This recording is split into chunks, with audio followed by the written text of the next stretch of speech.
Praise the Lord, hallelujah. भाई और बहन और मित्रों, परमेश्वर का अनुग्रह आज है, इसीलिए तो आज हम जीवित हैं। भाई और बहन और मित्रों, आप में से कौन है और कितने लोग हैं जिन्होंने मजदूरी किया हो, चाहे खेत के अंदर, चाहे किसी कंस्ट्रक्शन लाइन के अंदर, या चाहे कोई कंपनी के अंदर, और मजदूरी में आपने क्या काम किया, आप बताइएगा। भाई और बहन और मित्रों, मैं भी बहुत सारा मजदूरी किया हूँ। शुरुआत में जब मैं मजदूरी किया तब 5 रुपया मजदूरी था खेत के अंदर। फिर भेड़े और बकरियां चराने का मजदूरी किया हूँ। फिर खेतों में गेहूं को पानी देने का मजदूरी किया हूँ। फिर फसल काटने के लिए भी मजदूरी किया हूँ। जब हम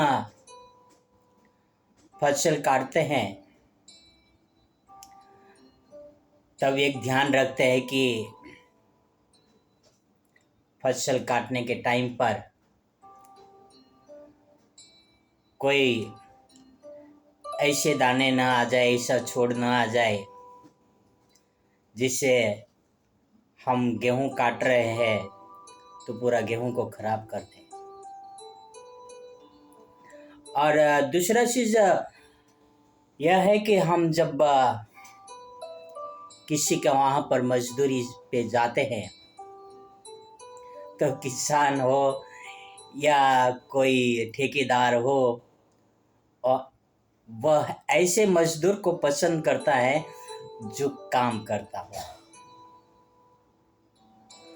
वो उनको मजदूरी पूरी देगा, किसान उनको मजदूरी पूरी देगा, पर ऐसा मजदूर चाहिए कि वो मजदूर पूरे दिन भर मेहनत कर सके। हाँ, आराम देते हैं कुछ किसानी करने वाले किसान मजदूर को दोपहर में खाना देता है, मस्त झाड़ यानी पेड़ के नीचे छांव में लेटकर आराम करते हैं 1 घंटा 1.5 घंटा, और हर एक मजदूर को कुछ आराम मिलता ही है दिन में। भाई और बहनों और मित्र, आज मैं मजदूर के बारे में क्यों बात कर रहा हूँ? हमारे प्रभु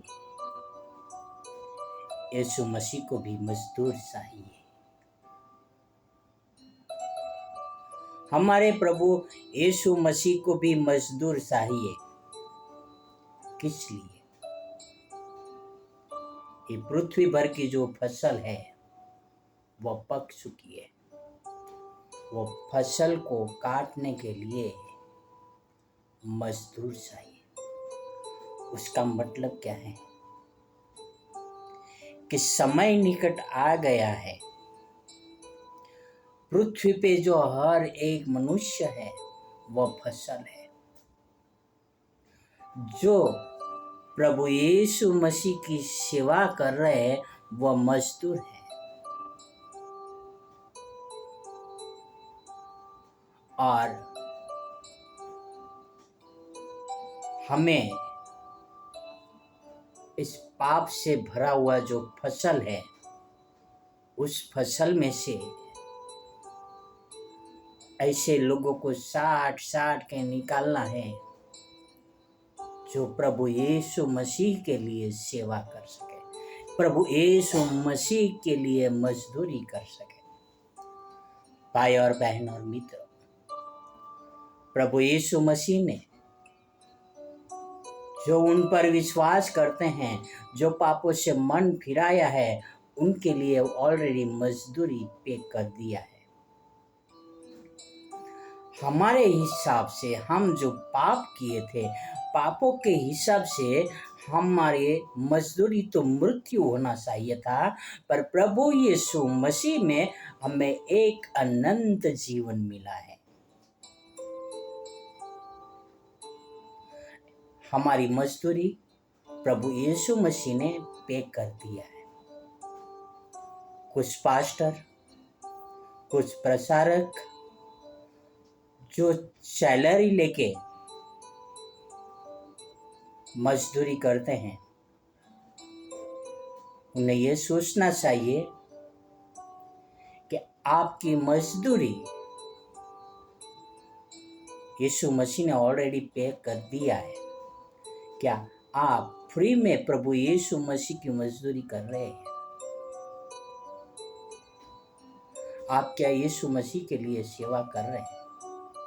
प्रभु यीशु मसीह ने आपको बुलाया है कि आप और मैं सभी मिलकर प्रार्थना करें ऐसे मजदूर के लिए जो फसल पक चुकी है उसके ऊपर ध्यान दे सके। पवित्र शास्त्र में लिखा है कि हमें ऐसे मजदूर के लिए प्रार्थना करना चाहिए। अब एक वचन पढ़ते हैं, मत्ती 9 में 37 और 38, मैथ्यू 9 वर्स 37 एंड 38।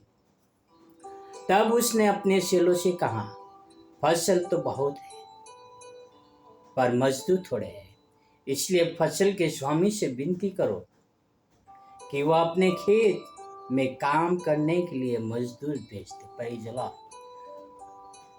फसल के मालिक कौन है? प्रभु परमेश्वर। हम उससे प्रार्थना करें कि वो मजदूरों को भेजे, ताकि जो फसल पक चुकी है, जो फसल बहुत है, ऐसा न हो कि फसल नाश हो जाए। उसके लिए हम अपने स्वामी से यानी प्रभु परमेश्वर से प्रार्थना करें। क्या होता है कि जब गेहूं ज़्यादा सूखने लगता है तो उस गेहूं के अंदर से दाने निकल जाते हैं। जो दाने जमीन पे गिर जाते हैं वो कोई काम के नहीं रहते।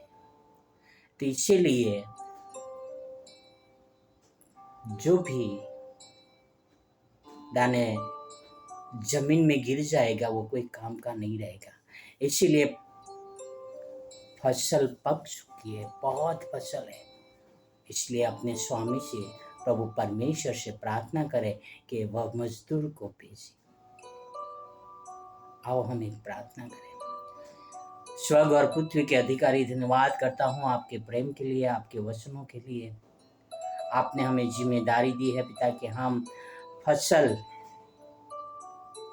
काटने के लिए तैयार रहे पिता। हमारे साथ रहना पिता, ताकि हम हर एक कानों तक आपका सुसमाचार सुनाए पिता। हर एक व्यक्ति को पिता बताए कि आप हमारे स्वामी हैं पिता। प्रार्थना आपसे मैं विनती करता हूँ पिता, और भी मजदूरों की ज़रूरत है पिता, ताकि आपका राज्य का सुसमाचार बहुत सारे कानों तक पहुँचे पिता। बहुत सारे लोग विश्वास करें, बहुत सारे लोग अपने पापों से मन फिराए पिता। ये आपसे प्रार्थना, आपसे विनती करता हूँ।